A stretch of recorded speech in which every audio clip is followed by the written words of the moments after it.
Hi, I'm Dr. Johnson, and now I'm going to talk about the computer science major. And I'm talking about three things. I'm going to talk about what sort of students, prospective students, are kind of right for this major, and how computer science, Christian computer scientists can find their calling and purpose, and then what it takes to succeed in computer science. So, beginning, the prospective students who are right for computer science are students who are good at solving problems and are have the kind of determination to keep going to try to solve a problem, and they're willing to try to learn why things are true, like how things work, especially how things work.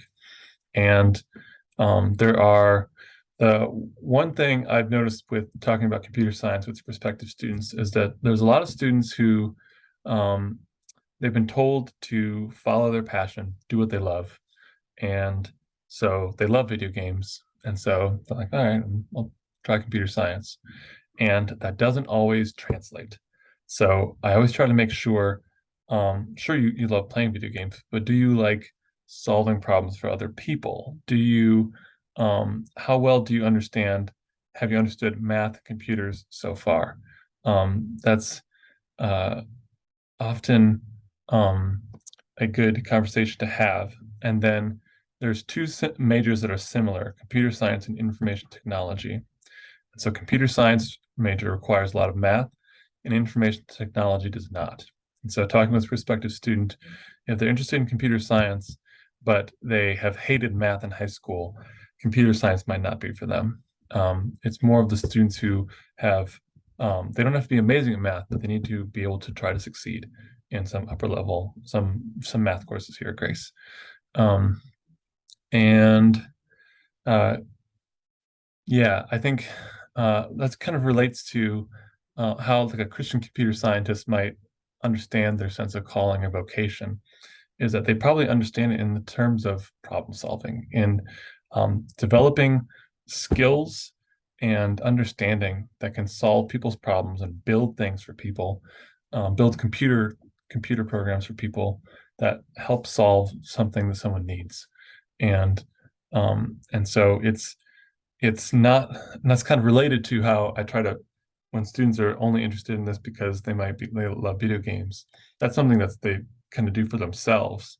And the actual practice of like finding your vocation in computer science is thinking about others and serving others and using your skills, the skills that God has given you, to do cool things that serve other people.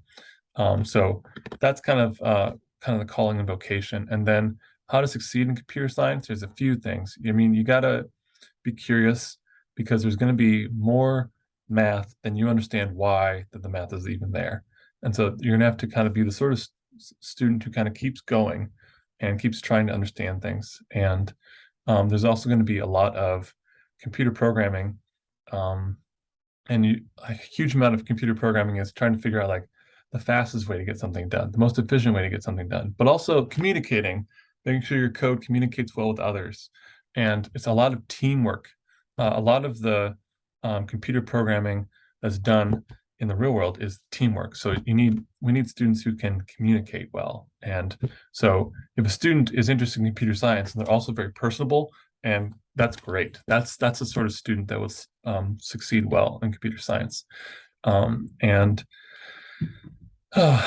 yeah, I think asking questions and getting help, because there'll be times where you're asked to, computer science majors are asked to do hard projects, and they won't, it's good to know that your own limits and where to go to for help. So like if they go to me or to Professor Kuntz for help, that's the sort of students that will succeed well in computer science. So I hope that helps.